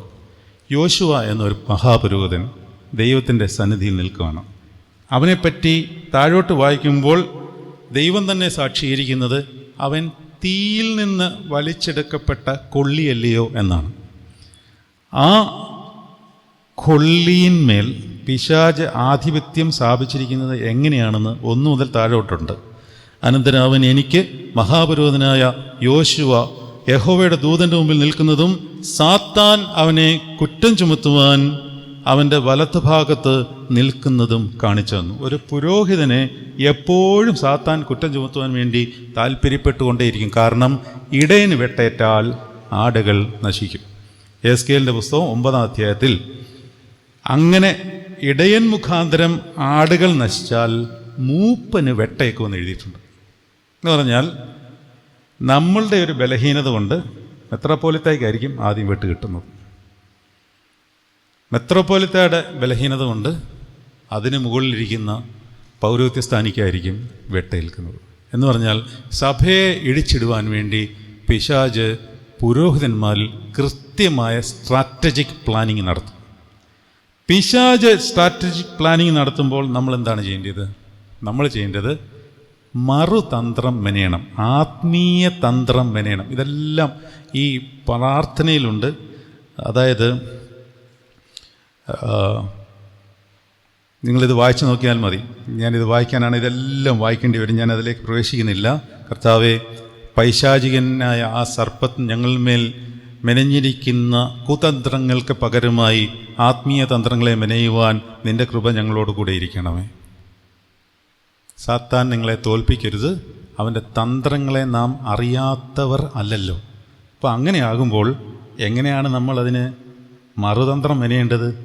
ഇത് പുരോഹിതന്മാർക്കാണ് ഏറ്റവും കൂടുതൽ അതിനുള്ള ശക്തി വ്യാപാരമുള്ളത്. അതായത് നമ്മൾ കർത്താവിനോട് അടുത്ത് നിൽക്കുന്നത് പോലെ ആർക്കും അത്ര സ്വതന്ത്രമായിട്ട് അടുത്ത് നിൽക്കാൻ പറ്റില്ല. കോരതപ്പച്ചൻ സെമിനാരിൽ പഠിപ്പിക്കുമ്പോൾ ഞങ്ങളുടെ ബാച്ചിൽ പറഞ്ഞിട്ടുണ്ട്, പ്രകാശ് അച്ഛനും ഷിനു അച്ഛനും ഒക്കെ കേട്ടിട്ടുണ്ടാവും. എല്ലാവരോടും പറഞ്ഞിട്ടുള്ള കാര്യമായിരിക്കാം, മക്കളെ, നിങ്ങൾ ബലിപീഠത്തിന് മുമ്പാകെ നിൽക്കുമ്പോൾ നിങ്ങളാണ് കർത്താവിനോട് ഏറ്റവും ചേർന്ന് ഒട്ടി നിൽക്കുന്നത് എന്നുള്ള കാര്യം എപ്പോഴും ഓർത്തുകൊള്ളണം. എന്ന് പറഞ്ഞാൽ തിരിച്ചിറങ്ങി താഴേക്ക് വരുമ്പോഴും ആ ഒട്ടൽ അവിടെ തന്നെ കാണണം. അതിനെന്ത് വേണമെന്നറിയാമോ? നമ്മളുടെ അകത്തെ മനുഷ്യൻ ശക്തമായിട്ട് ബലപ്പെടണം. അതിനായിട്ട് ഞാൻ FAC ലേഖനത്തിലെ ഒരു മനോഹരമായ പ്രാർത്ഥന നിങ്ങളെ ശ്രദ്ധയിലേക്ക് പെടുത്തുകയാണ്. FAC ലേഖനം 3-ാം അധ്യായം 14-ാം വാക്യം തൊട്ടുള്ള ഒരു പ്രാർത്ഥന. എനിക്ക് തോന്നുന്നു വേദപുസ്തകത്തിലെ അതിമനോഹരമായ ഒരു പ്രാർത്ഥനയാണത്. ഒരുപാട് പ്രാർത്ഥനകൾ വേദപുസ്തകത്തിലുണ്ട്. മോശയുടെ പ്രാർത്ഥനയുണ്ട്, ദാനിയേലിൻ്റെ പ്രാർത്ഥനയുണ്ട്, അതുപോലെ നെസ്ര പുരോഹിതൻ്റെ പ്രാർത്ഥനയുണ്ട്, ദാവീദിൻ്റെ പ്രാർത്ഥനയുണ്ട്, യോബിൻ്റെ പ്രാർത്ഥനയുണ്ട്. അനേക മനോഹരങ്ങളായ ശലോമോൻ്റെ പ്രാർത്ഥനയൊക്കെ നമുക്കറിയാം. ഈ ദേവാലയ കൂദാശിക്കൊക്കെ വായിക്കുമ്പോൾ നമുക്ക് കോരിത്തരിച്ച് നിന്നു പോകും. അത്രയ്ക്ക് മനോഹരമായ പ്രാർത്ഥനയാണ്. എന്നാൽ പൗലോസ്ലീഹയുടെ പ്രാർത്ഥന അല്പം വ്യത്യസ്തമാണ്.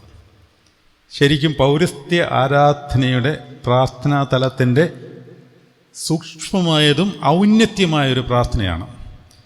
പിതാവാം ദൈവത്തിൻ്റെ സന്നിധിയിൽ പൗലോസ്ലീഹ മുട്ടുകുത്തിയാണ് ഇപ്രകാരം പറഞ്ഞുകൊണ്ട്, അതുകൊണ്ട് സ്വർഗത്തിലും ഭൂമിയിലുമുള്ള സകല കുടുംബങ്ങൾക്കും പേർ വരുവാൻ കാരണമായ പിതാവിൻ്റെ സന്നിധിയിൽ ഞാൻ മുട്ടുകുത്തുന്നു. പൗലോസ്ലീഹ പറയുകയാണ്, ഞാൻ മുട്ടുകുത്തുവാണ്. എന്നിട്ട് പറയുകയാണ്, നീ ശ്രദ്ധിച്ചുകൊള്ളണം, വളരെ സൂക്ഷ്മമായിട്ട് ഈ ഭാഗം വായിച്ചില്ലെങ്കിൽ ഇത് വെറുതെ വായിച്ച് വിടാമെന്നുള്ളതല്ലാതെ നമ്മളുടെ തലയ്ക്ക് മുകളിലൂടെ ഒരു പ്ലെയിൻ പോകുന്നത് പോലെ പോകത്തല്ലാതെ ഇത് നമ്മുടെ ഉള്ളിലേക്ക് കയറില്ല. എന്നാൽ കയറണം. കർത്താവെ, ദാഹത്തോടുകൂടി ഇരുന്നാൽ ഇത് കയറിക്കഴിഞ്ഞാൽ അതിശക്തമായ ആന്തരിക ജ്ഞാനം നമുക്ക് വെളിപ്പെടും. പൗലോസ്ലീഹ പ്രാർത്ഥിക്കുകയാണ്, അതുകൊണ്ട് സ്വർഗത്തിലും ഭൂമിയിലുമുള്ള സകല കുടുംബങ്ങൾക്കും പേർ വരുവാൻ കാരണമായ പിതാവാം ദൈവത്തിൻ്റെ സന്നിധിയിൽ ഞാൻ മുട്ടുകുത്തുന്നു. അവൻ തൻ്റെ മഹത്വത്തിൻ്റെ വല്ലഭത്വത്തിനൊത്തവണ്ണം അവൻ്റെ ആത്മാവിനാൽ നിങ്ങൾ അകത്തെ മനുഷ്യനെ സംബന്ധിച്ച് ശക്തിയോടെ ബലപ്പെടേണ്ടതിനും. കുറച്ചു മുമ്പ് ഒരു ആന്തരികമായ ശക്തിയെപ്പറ്റി പറഞ്ഞില്ലേ? അപ്പോൾ പൗലോസ്ലീഹയോട് പറയാണ്. അപ്പോൾ ഈ പ്രാർത്ഥനയൊക്കെ ചേർത്താണ് ഈ പിതാക്കന്മാർ ഇതെല്ലാം ക്രോഡീകരിച്ച് വെച്ചിട്ടുള്ളത്. നിങ്ങൾ അകത്തെ മനുഷ്യനെ സംബന്ധിച്ച് ശക്തിയോടെ ബലപ്പെടേണ്ടതിനും ക്രിസ്തു വിശ്വാസത്താൽ നിങ്ങളുടെ ഹൃദയങ്ങളിൽ വസിക്കേണ്ടതിനും വരം നൽകണമെന്നും നിങ്ങൾ സ്നേഹത്തിൽ വേരൂന്നി അടിസ്ഥാനമുള്ളവരായി നീളവും വീതിയും ഉയരവും ആഴവും എന്തെന്ന് സകല വിശുദ്ധന്മാരോടുകൂടെ ഗ്രഹിപ്പാനും പരിജ്ഞാനത്തെ കവിയുന്ന ക്രിസ്തുവിൻ്റെ സ്നേഹത്തെ അറിയുവാനും പ്രാപ്തരാകണമെന്നും അങ്ങനെ ദൈവത്തിൻ്റെ എല്ലാ നിറവിനോളും നിറഞ്ഞു വരണം എന്നും പ്രാർത്ഥിക്കുന്നു. ഈ പ്രാർത്ഥനയൊന്ന് അപഗ്രഥിക്കേണ്ടിയിരിക്കും. അത് അപഗ്രഥിച്ച് കഴിയുമ്പോൾ നമുക്ക് ലഭിക്കുന്ന നൽവരമാണ് തൊട്ടടുത്ത വാക്യം 21-ാം വാക്യത്തിൽ പറയുന്നത്. അങ്ങനെ നിങ്ങൾ ചോദിക്കുന്നതിലും നിലയ്ക്കുന്നതിലും അത്യന്തം പരമമായി ചെയ്യുവാൻ നമ്മിൽ വ്യാപരിക്കുന്ന അവൻ്റെ ശക്തിയാൽ കഴിയുന്നവന് സഭയിലും യേശുക്രിസ്തുവിലും തലമുറയോളം എന്നേക്കും മഹത്വം ഉണ്ടായിരിക്കട്ടെ. ചോദിക്കുന്നതിലും നനയ്ക്കുന്നതിലും ഉപരിയായി ചെയ്യുവാൻ കഴിയുന്ന അവൻ്റെ വ്യാപാര ശക്തി. അപ്പോൾ ഈ പ്രാർത്ഥനയൊന്ന് ചെറുതായിട്ട് അപഗ്രഥിക്കാൻ പോവുകയാണ്. ഒന്നാമത്, വിശുദ്ധ കുർബാനയ്ക്ക് നമ്മൾ കയറുമ്പോൾ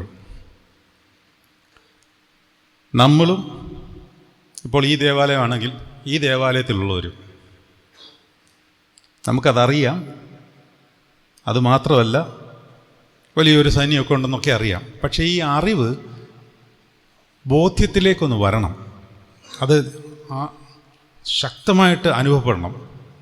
അതായത് ഒരു പുരോഹിതൻ താഴേക്ക് നോക്കുമ്പോൾ ഒരു ജനത്തെയും കണ്ടില്ലെങ്കിലും അവിടെ ഏലീശയുടെ ബാല്യക്കാരൻ കണ്ടതുപോലെ സ്വർഗീയ സൈന്യങ്ങൾ, പരിശുദ്ധ മാതാവടക്കം സകല സഹോദരന്മാരും വിശുദ്ധന്മാരും സന്നിഹിതരായിരിക്കുന്നത് ആത്മാവിൽ കാണുവാനുള്ള ആത്മീയ ശക്തി ഉണ്ടായിരിക്കണം. ഒരു പുരോഹിതൻ അത് മാൻഡേറ്ററിയാണത്.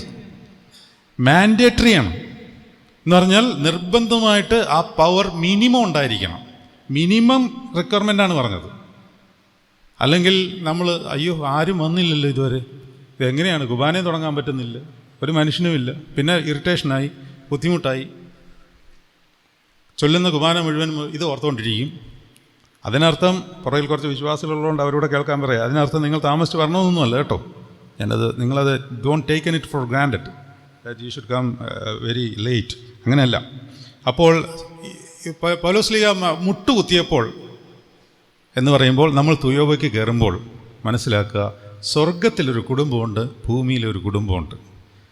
അതിന് മൊത്തവും നമ്മളിൽ ആ സ്വാധീനം വരുത്തുവാൻ കാരണമായ പിതാവിൻ്റെ സന്നിധിയിൽ ഞാനിപ്പോൾ മുട്ടുകൂട്ടുന്നു. എന്നിട്ടോ അവൻ തൻ്റെ ധനത്തിൻ്റെ വല്ലഭത്വത്തിനൊത്തവണ്ണം, അതെന്തുവാണ്?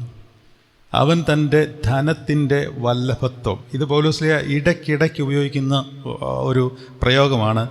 ധനത്തിൻ്റെ അല്ലെങ്കിൽ വല്ലഭത്വത്തിൻ്റെ മഹത്വം.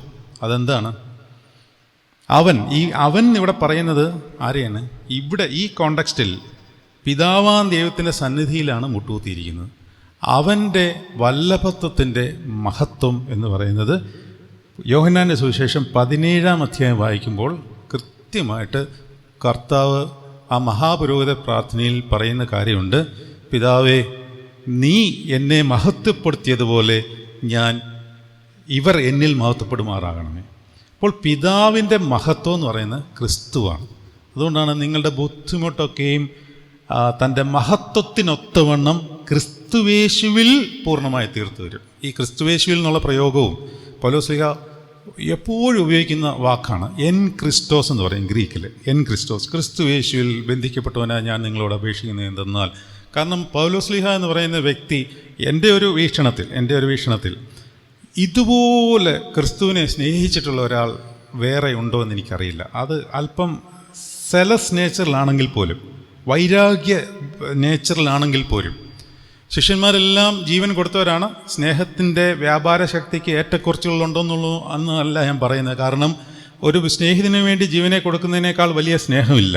അങ്ങനെയാണെന്നുണ്ടെങ്കിൽ ശിഷ്യന്മാരെല്ലാം ജീവൻ കൊടുത്തവരാണ്, സഹോദരന്മാർ ജീവൻ കൊടുത്തവനാണ്, പൗലോസ്ലീഹ ജീവൻ കൊടുത്തതാണ്. പക്ഷേ ചില കാര്യങ്ങൾ പൗലോസ്ലീഹ പറയുമ്പോൾ ഈ കർത്താവിനെ ഇത്രമാത്രം അങ്ങോട്ട് സ്നേഹിക്കുക. അപ്പോൾ പുരോഹിതന്മാർ ശ്രദ്ധിക്കേണ്ട കാര്യമാണ്. നമ്മൾ ഈ ക്രിസ്തു സ്നേഹം എന്ന് പറയുമ്പോൾ ഇനി നമ്മൾ അവിടുന്ന് കിട്ടുന്ന എന്തോ കാര്യമാണെന്നുള്ളതാണ് പലരുടെയും വിചാരം, പുരോഹിതന്മാരുടെയും വിശ്വാസികളുടെയും ഒക്കെ വിചാരം. അതായത് നമ്മളൊരു കാര്യം പ്രാർത്ഥിക്കുന്നു, അത് ലഭിക്കുന്നു. കർത്താവ് എന്നെ സ്നേഹിക്കുന്നു, എന്നെ ദൈവം സ്നേഹിക്കുന്നു, എന്നെ സ്നേഹിക്കുന്നു. How about you? How far you can love God? നിങ്ങൾക്ക് കർത്താവിനെ എങ്ങനെയാണ് സ്നേഹിക്കാൻ പറ്റുക? അതിനെപ്പറ്റി കൃത്യമായ ധാരണയുണ്ടാണ്. പൗലോസ്ലീഹ പറയുന്ന ചില വചനങ്ങളൊക്കെ നമുക്കൊന്നും പറയാനേ പറ്റില്ല. എനിക്ക് ജീവിക്കുന്നത് ക്രിസ്തു, മരിക്കുന്നത് ലാഭമാവുന്നു എന്ന് പറയുന്നത് മാത്രമല്ല, വിട്ടുപിരിഞ്ഞ് ക്രിസ്തുവിനോടുകൂടി ആയിരിക്കാൻ എനിക്ക് അധികം ആഗ്രഹമുണ്ട്. ഞാൻ ജഡത്തിലായിരിക്കുന്നത് അവൻ്റെ വേലയ്ക്ക് വല്ല ഫലവും വരുമെങ്കിൽ ഏത് തിരഞ്ഞെടുക്കേണ്ടതെന്ന് അറിയുന്നില്ല, എങ്കിലും ഞാൻ വിട്ടുപിരിഞ്ഞ് ക്രിസ്തുവിനോടുകൂടി ആയിരിക്കാനാണ് എനിക്ക് ഏറെ ഇഷ്ടമെന്ന് പറഞ്ഞാൽ മരിക്കാനാണ് ഇഷ്ടമെന്നോ. ഇവിടെ ജീവിക്കാൻ വലിയ താല്പര്യമൊന്നുമില്ല. പിന്നെ എൻ്റെ ശരീരത്തിൽ എന്തെങ്കിലും ജീവനുണ്ടെങ്കിൽ അത് കർത്താവിൻ്റെ വേലയ്ക്ക് മാത്രം. പക്ഷേ പുരോഹിതന്മാരായ നമ്മൾ പലപ്പോഴും നമ്മളുടെ കിട്ടിയിരിക്കുന്ന ജീവൻ ജഡീക വ്യാപാരത്തിലേക്ക് വഴിതെറ്റി വിട്ടിരിക്കുകയാണ്. പണമോഹം, ജഡമോഹം, ജീവനത്തിൻ്റെ പ്രതാപം, ഇതിലേക്ക് നമ്മുടെ ശ്രദ്ധ അങ്ങ് തിരിച്ചുവിട്ടു. ഇവിടെ പ്രാർത്ഥനയിൽ അത് പറയുന്നുണ്ട്. അതായത് ത്രിവിധ ദോഷങ്ങളിൽ നിന്ന് ഞങ്ങളെ രക്ഷിക്കണമെന്നൊരു പ്രയോഗം ഇതിനകത്തുണ്ട്. ആദാമിന് പിശാച് ഏർപ്പെടുത്തിയ വിഷം കുത്തിവെച്ച ത്രിവിധ ദോഷങ്ങൾ, അതായത് കൺമോഹം, ജഡമോഹം, ജീവനത്തിൻ്റെ പ്രതാപം, അതായത് ജഡീക ആസക്തികളിൽ പുരോഹിതന്മാരെ പിശാച് വലിച്ചു താഴെയിട്ടിരിക്കുകയാണ്. അപ്പോൾ ഇതിൽ നിന്ന് കരകയറാനുള്ള വിശുദ്ധി നമ്മൾ ആർജിച്ചെടുക്കാൻ നമ്മുടെ ഈ തന്നിരിക്കുന്ന വചനധ്യാനത്തിനും ആരാധനയ്ക്കും വ്യാമപ്രാർത്ഥനകൾക്കും മാത്രം ശക്തിയുണ്ട്. അത് മാത്രം മതി, വേറെ ഒന്നും വേണ്ട. പക്ഷേ ജീവിതനിഷ്ഠ അതിനനുസരിച്ച് കൊണ്ടുപോകേണ്ടിയിരിക്കുന്നു. ഇവിടെ ഈ പ്രാർത്ഥനയിൽ സ്വർഗത്തിലും ഭൂമിയിലും ഒരു കുടുംബം ഉണ്ടെന്നുള്ളൊരു ബോധ്യത്തോടുകൂടി തുയോബയ്ക്ക് കയറിയാൽ അവൻ തൻ്റെ ധനത്തിൻ്റെ വല്ലഭത്വത്തിനൊത്തോണം, അതായത് അവൻ തൻ്റെ പുത്രൻ്റെ മഹത്വത്തിനൊത്തോണം അവൻ്റെ ആത്മാവിനാൽ. അപ്പോൾ ഇവിടെ 3 പേരുമായി. ആരൊക്കെയായി? പിതാവുമായി, പുത്രനുമായി, പരിശുദ്ധാത്മാവുമായി. ഈ എഫേസ്യ ലേഖനം മുഴുവൻ തൃത്വത്തിൻ്റെ ഒരു സാരാംശം എല്ലാ വരികളിലും മറഞ്ഞു കിടപ്പുണ്ട്. സൂക്ഷിച്ച് വായിച്ചാലേ കിട്ടത്തുള്ളൂ. എഫേസ്യ ലേഖനവും റോമർക്കെഴുതിയ ലേഖനവും ഗലാത്യ ലേഖനവും നമ്മൾ പഠിക്കേണ്ട രീതിയിൽ തന്നെ വായിക്കേണ്ടിയിരിക്കുന്നു. അല്ലാതെ വായിച്ചാൽ ഇത് കയറില്ല. അത് ഡിക്ഷണറിയിൽ നിന്ന് മാത്രം നോക്കി പഠിക്കുന്ന ഒരു കാര്യമായിട്ടല്ല ഞാൻ പറയുന്നത്. അത് വേണം, നമുക്ക് പല കാര്യങ്ങളും പഠിക്കുവാൻ വേണ്ടി നമ്മൾ ബുക്സൊക്കെ റെഫർ ചെയ്യണം. പക്ഷേ അതുകൂടാതെ കർത്താവേ എനിക്കത് വെളിപ്പെടുത്തി തരണം എന്ന് പറഞ്ഞ് ആഗ്രഹത്തോടുകൂടി നമ്മൾ കർത്താവിൻ്റെ സന്നിധിയിൽ വചനവുമായിട്ടിരുന്നാൽ, എൻ്റെ പ്രിയപ്പെട്ട അച്ഛന്മാരെ ഞാൻ നിങ്ങളോട് പറയുന്നു, കർത്താവ് നമ്മുടെ മുമ്പിൽ വന്നിരുന്ന് അവൻ്റെ സ്വർഗീയ ശബ്ദം പറഞ്ഞു തന്ന് സ്വർഗീയ വെളിപാടുകൾ നമുക്ക് വെളിപ്പെടുത്തി തരും. അകത്തെ രഹസ്യങ്ങൾ ഞാൻ എപ്പോഴും പറയാവുന്ന ഒരു ഉദാഹരണമുണ്ട്. നമ്മളിങ്ങനെ ചാളയും മത്തിയും കഴിച്ചുകൊണ്ടിരുന്ന പോരാ. അതായത് കടലിൽ വല വീശുവാൻ പോകുന്നവൻ അവന് ഭക്ഷിക്കാൻ കിട്ടിയാൽ പോരെ. അവനെന്താ, ഉപജീവനം കഴിക്കണം, നാട്ടുകാർക്ക് മീൻ പിടിച്ചു കൊടുക്കണം. ആ മീൻ പിടിച്ചു കൊടുക്കുന്നത് ചാളയാണോ മത്തിയാണോ എന്നുള്ളതൊന്നും വിഷയമല്ല, അവന് പൈസ കിട്ടണം. പക്ഷേ കടലിൽ ആ മീൻ മാത്രമാണോ ഉള്ളത്? ഞാൻ അടുത്തിടയ്ക്ക് സിംഗപ്പൂർ വരെ ഒന്ന് പോയി. അവിടെ ഒരു അക്വേറിയം, മീനിൻ്റെ, അതായത് കടലിൻ്റെ അടിയിലുള്ള മത്സ്യങ്ങളെ മാത്രം പിടിച്ചുകൊണ്ട് വന്നിട്ടുള്ള ഒരു വലിയ ഹ്യൂജ് അക്വേറിയം ഉണ്ട്. എൻ്റെ ദൈവമേ, നമുക്കവിടെ നിന്ന് ദൈവത്തെ മഹത്വപ്പെടുത്തുവാനല്ലാതെ മറ്റൊന്നും സാധിക്കത്തില്ല. ഞാനന്നേരം ആ കല്യാണ ശുശ്രൂഷയിലെ പ്രാർത്ഥന ഓർത്തു. കല്യാണ ശുശ്രൂഷയിലെ ഏറ്റവും മനോഹരമായ, എനിക്ക് വലിയ ഇഷ്ടമുള്ളൊരു പ്രാർത്ഥനയാണ്, ഏത് തത്വജ്ഞാനിക്കോ താർക്കികനോ തന്നെ ആരാധിക്കുവാനല്ലാതെ പരിശോധിച്ചറിയുവാനോ ആരാഞ്ഞറിയുവാനോ കഴിവില്ല എന്നുള്ളവനും. വേറൊന്നും ദൈവത്തെപ്പറ്റി ചെയ്യാനില്ല എന്ന് പറഞ്ഞാൽ നമുക്കൊന്നും ചെയ്യാനില്ല, ഇരുന്ന് ആരാധിച്ചുകൊള്ളുക. അങ്ങനെ ആരാധിക്കുമ്പോൾ അവൻ്റെ സാന്നിധ്യം ഇറങ്ങി വന്ന് നമുക്ക് വെളിച്ചങ്ങൾ പകർന്നു തരും. അപ്പോൾ കടലിൻ്റെ അടിയിൽ ഈ വലിയ സ്വർണ്ണ മീനുകൾ, വിവിധ ആകൃതിയിലുള്ള ലൈറ്റ്നിങ് ഉള്ള, കറണ്ട് അടിക്കുന്ന മീനുണ്ട്. തൊട്ട് കഴിഞ്ഞാൽ കറണ്ട് അടിക്കും, ലൈറ്റാണ് അതിൽ കൂടെ സ്പ്രെഡ് ചെയ്യുന്നത്. ഇതൊക്കെ കണ്ടു കഴിഞ്ഞാൽ നമുക്ക് അത്ഭുത പരവശരായി നിൽക്കുവാനല്ലാതെ ഒന്നും സാധ്യമാവില്ല. വിവിധ തരത്തിലുള്ള എത്രയോ അവർ പറയുന്നത് ഏതോ പല സമുദ്രങ്ങളിൽ നിന്ന് പിടിച്ചുകൊണ്ടിരുന്ന ഒരംശം മാത്രമാണ്. അപ്പോൾ ഓർത്തഡോക്സി എന്ന് പറയുന്നത് ഈ ആഴത്തിലുള്ള സ്വർണ്ണ മത്സ്യങ്ങളാണ്. നമുക്ക് ഈ ചാളയും മത്തിയൊക്കെ കഴിച്ചുകൊണ്ടിരിക്കാനാണെങ്കിൽ ജനത്തിന് കുറച്ച് കാര്യങ്ങളൊക്കെ ചുമ്മാ പറഞ്ഞ് പഠിപ്പിച്ച് വിടാമെന്നുള്ളതല്ലാതെ നമുക്ക് വെളിച്ചങ്ങൾ കിട്ടുകയും ആ വെളിച്ചങ്ങൾ പകർന്നു കൊടുക്കുകയും ചെയ്തെങ്കിൽ മാത്രമേ കുത്തുകൊള്ളത്തുള്ളൂ. എന്ന് പറഞ്ഞാൽ ഈ രഹസ്യങ്ങൾ വെളിപ്പെടുമ്പോൾ തന്നെ ആത്മീയത തെളിഞ്ഞു വരും. അപ്പോൾ മനസ്സിൽ മാനസാന്തരം ഉണ്ടാവും. ഇതെന്താണ് നമ്മൾ 3000 പ്രസംഗം നടത്തിയിട്ടും, എത്രയോ കൺവെൻഷൻ പ്രസംഗങ്ങൾ നടത്തിയിട്ടും, എത്രയോ ധ്യാന പ്രസംഗങ്ങൾ നടത്തിയിട്ടും മനുഷ്യരും പുരോഹിതന്മാരും പഴയ തന്നെ, ഒരുത്തിനും ഒരു മാനസാന്തരമില്ല. പത്രോസ് ഒറ്റ പ്രസംഗത്തിൽ 3000 എണ്ണത്തിനെ പിടിച്ചു. പൗലോസ് എത്രയോ എണ്ണത്തിനെ പിടിച്ചു. പക്ഷേ നമുക്ക് എന്താണ് ശക്തി വ്യാപാരം ഉണ്ടാകുന്നില്ല. നമുക്ക് ആ ശക്തി ഇറങ്ങിയെങ്കിലേ ആ ശക്തി വ്യാപാരം ഉണ്ടാകത്തുള്ളൂ. പുരോഹിതൻ ത്രോണോസിൽ നിൽക്കുമ്പോൾ ഒരു കൃപ മേളിയും താഴോട്ടിറങ്ങി വരുന്നത് ജനത്തിലേക്ക് വ്യാപിക്കണമെങ്കിൽ പുരോഹിതൻ്റെ ശരീരവും മനസ്സും ശുദ്ധമായിരിക്കണം. ശ്രദ്ധിച്ച് കേൾക്കുക.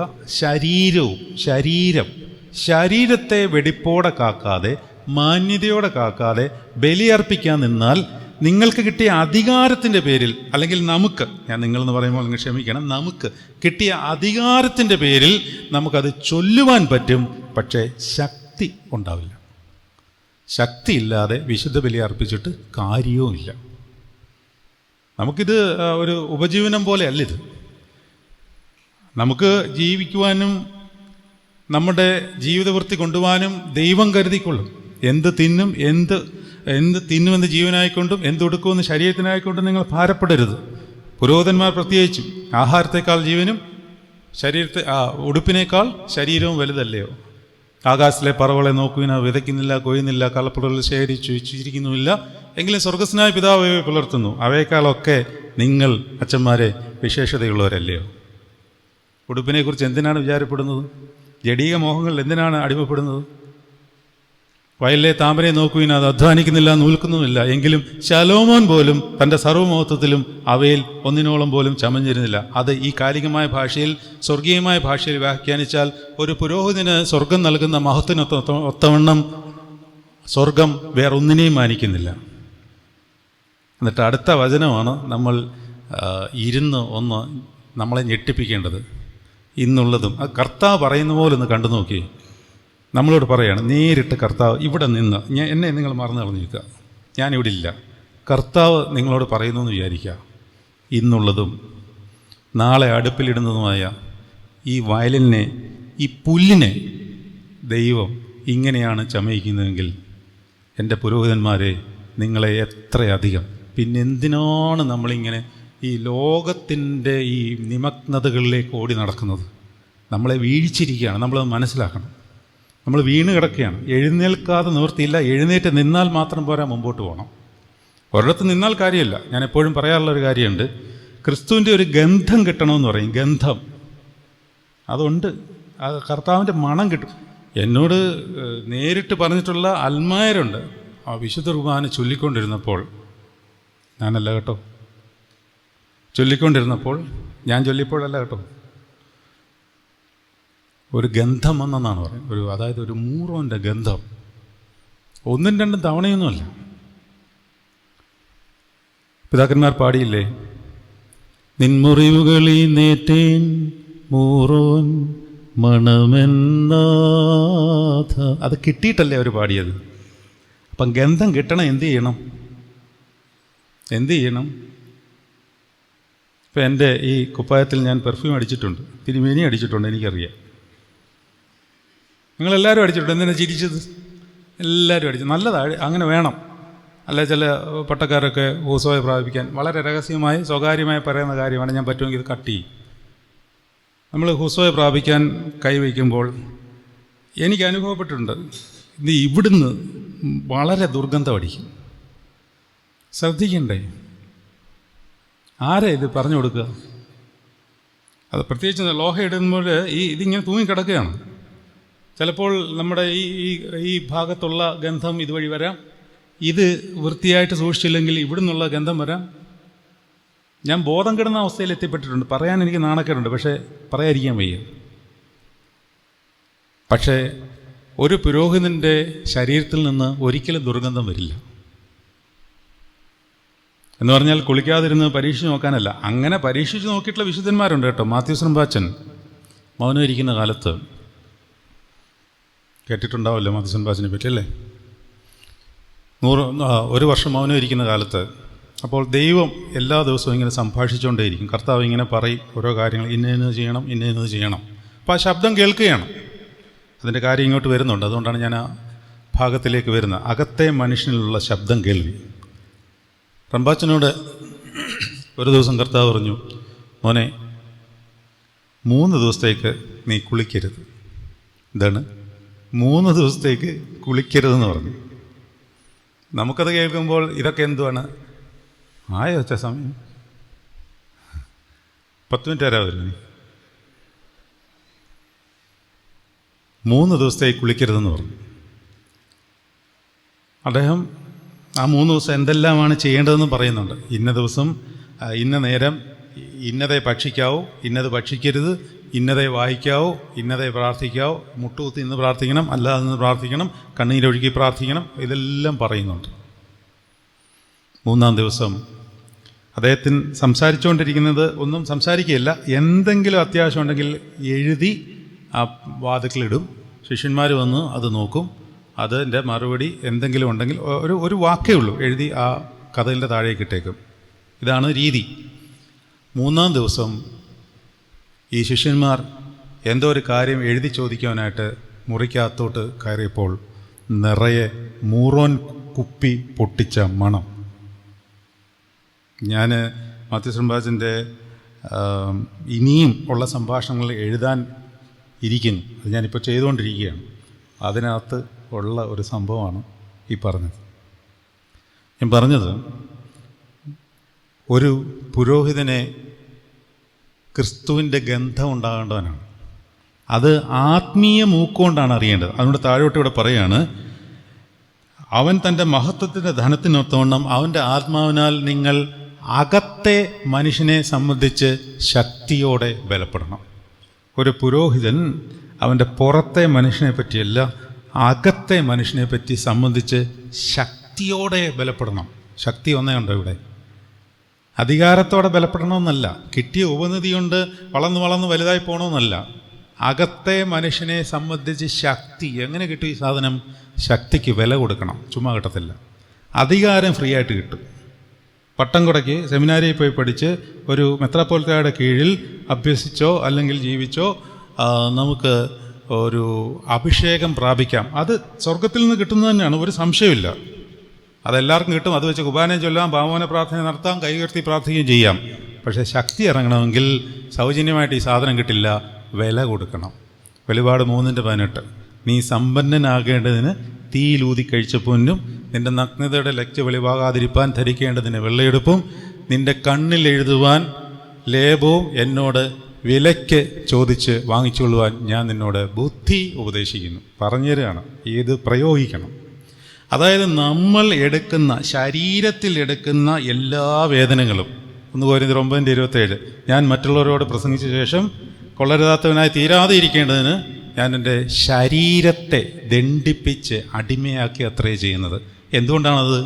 കർത്താവ് ഇത് നിറവേറ്റത് ശരീരത്തിലാണ്. 1 പത്രോസ് 2:24 പറയുന്നുണ്ട്, നാം പാപം സംബന്ധിച്ച് മരിച്ച് നീതിക്ക് ജീവിക്കേണ്ടതിന് അവൻ നമ്മുടെ പാപങ്ങളെ അവൻ്റെ ശരീരത്തിൽ ചുമന്നു. ശരീരത്തിൽ കർത്താവ് അത് കാണിച്ചു തന്നെങ്കിൽ നമ്മൾ ശരീരത്തിൽ അത് ഏറ്റെടുത്താൽ അകത്തെ മനുഷ്യൻ ശക്തിപ്പെടും. അങ്ങനെ അകത്തെ മനുഷ്യൻ ശക്തിപ്പെടണമെങ്കിൽ ഈ പുറത്തുള്ള 5 ഇന്ദ്രിയങ്ങളും മുകളിലേക്ക് ട്യൂൺ ചെയ്ത് വയ്ക്കണം. കുർബാന കഴിഞ്ഞ് വന്ന് നേരെ മൊബൈലിൽ കയറി റീൽസും കണ്ടുകൊണ്ടിരുന്നു കഴിഞ്ഞാൽ ചൊല്ലിയ കൃപ മുഴുവൻ അതുവഴി പോകും. കാണുന്നത് കുഴപ്പമുള്ള കാര്യമൊന്നുമല്ല എന്നല്ല ഞാൻ പറയുന്നത്. കുഴപ്പമുള്ള കാര്യങ്ങൾ കാണുന്നതാണ് പിശാച് കീഴടക്കിയിട്ടിരിക്കുന്നത്.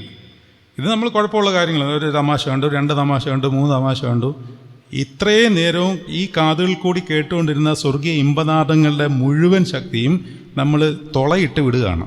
മുല്ലപ്പെരിയാർ ഡാമിനെ തുള വീണ് കിടക്കുന്നല്ലോ, ഇതങ്ങ് പോയിക്കൊണ്ടേയിരിക്കും.